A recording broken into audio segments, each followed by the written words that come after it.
क्या आपने कभी सोचा है महिलाओं को मासिक धर्म क्यों होता है? क्या यह सिर्फ एक शारीरिक प्रक्रिया है या इसके पीछे कोई गहरा धार्मिक और रहस्यमय कारण छुपा हुआ है?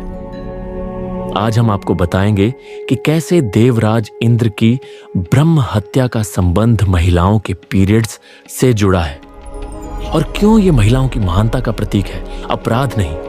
आइए इस अद्भुत रहस्य को समझते हैं। ब्रह्म हत्या का पाप। प्राचीन काल में इंद्र ने वृत्रासुर नामक एक असुर का वध किया, लेकिन ध्यान दीजिए, वृत्रासुर कोई साधारण असुर नहीं था बल्कि एक ब्राह्मण था। इसलिए इंद्र पर ब्रह्म हत्या का भयंकर पाप लग गया और यह पाप इतना बड़ा था कि इंद्रदेव भी इसे अकेले नहीं झेल सकते थे। ब्रह्म ऋषियों का निर्णय, दोष का बंटवारा। ऋषि मुनियों ने फैसला किया कि इस पाप को 4 भागों में बांटा जाए। पहला भाग जल को दिया गया, इसीलिए नदियों में झाग फेन दिखाई देता है। दूसरा भाग वृक्षों को दिया गया, इसलिए वृक्षों से गोंद रस निकलता है। तीसरा भाग भूमि को दिया गया, इसलिए धरती पर गड्ढे दिखाई देते हैं। और चौथा भाग स्त्री को दिया गया, जिसके रूप में आज पीरियड्स यानी मासिक धर्म होता है।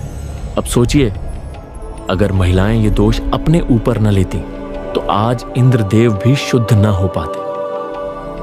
रहस्य का असली संदेश अपराध नहीं, वंदना है। महिलाओं का मासिक धर्म अपराध नहीं है, बल्कि उनका त्याग और शक्ति है। उन्होंने इंद्र का पाप अपने ऊपर लेकर संसार को पवित्र किया। इसलिए मासिक धर्म को अशुद्ध मानना गलत है, बल्कि इसे स्त्री की बलिदान और महानता की निशानी मानना चाहिए। प्रेमानंद महाराज ने भी कहा है, यह महिलाओं की वंदना है। इनके बिना जीवन और धर्म दोनों अधूरे हैं। समाधान। अब सवाल उठता है कि जब महिलाओं को इस समय पूजा या मंदिर प्रवेश से रोका जाता है तो क्या वो वंचित रह जाती है?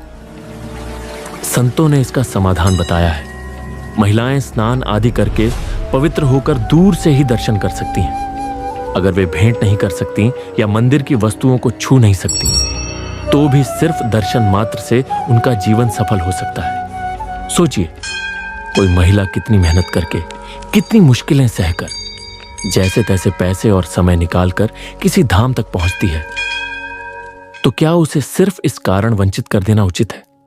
संतों का कहना है नहीं, क्योंकि भगवान तक पहुंचने का असली मार्ग भक्ति और श्रद्धा है, न कि केवल बाहरी कर्म। इसलिए स्त्रियों को दूर से दर्शन का अधिकार है और उनका यह त्याग किसी भी तीर्थ यात्रा से कम नहीं। तो दोस्तों, अब आपने समझा कि मासिक धर्म का रहस्य क्या है। यह सिर्फ शरीर की प्रक्रिया नहीं, बल्कि एक आध्यात्मिक और ब्रह्मांडीय रहस्य है। महिलाएं अपराधी नहीं, बल्कि धर्म की संरक्षक हैं। अगर आपको यह जानकारी चौंकाने वाली और ज्ञानवर्धक लगी तो ऐसे ही और अद्भुत रहस्यों को जानने के लिए हमारे चैनल धर्म रहस्य को सब्सक्राइब करें, क्योंकि सच सबसे बड़ा रहस्य है।